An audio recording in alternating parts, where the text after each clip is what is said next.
हिंगोलीमध्ये सामाजिक न्याय विभागाच्या सहाय्यक आयुक्तांची कळमनुरी वसतिगृहाला भेट.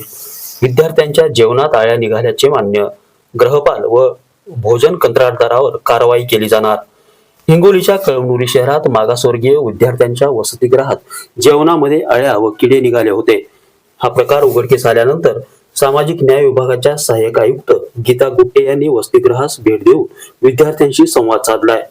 दरम्यान विद्यार्थ्यांच्या जेवणात आळ्या निघाल्याने ते मान्य करून या प्रकरणी कसूर करणाऱ्या गृहपालावर व भोजन कंत्राटदारावर कारवाई केली जाणार असल्याची माहिती सहाय्यक आयुक्त गीता गुट्टे यांनी दिली आहे.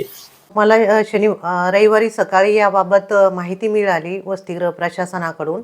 तात्काळ विशेष अधिकारी यांनी व्हिजिट केलेली आहे आणि माध्यमामध्ये ज्या काही काल बातम्या प्रसारित झाल्या त्या अनुषंगानं या ठिकाणी आज मी विद्यार्थ्यांशी संवाद साधला.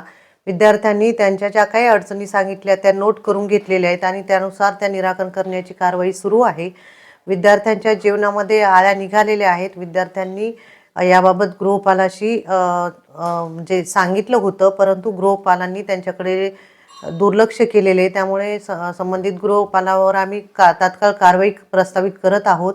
त्याचबरोबर जे काही या ठिकाणी भोजन पुरवठा करतात त्यांच्यावर देखील कारवाई आम्ही प्रस्तावित करत आहोत.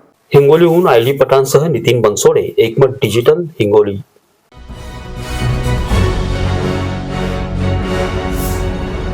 Thanks for watching Ekmat Digital.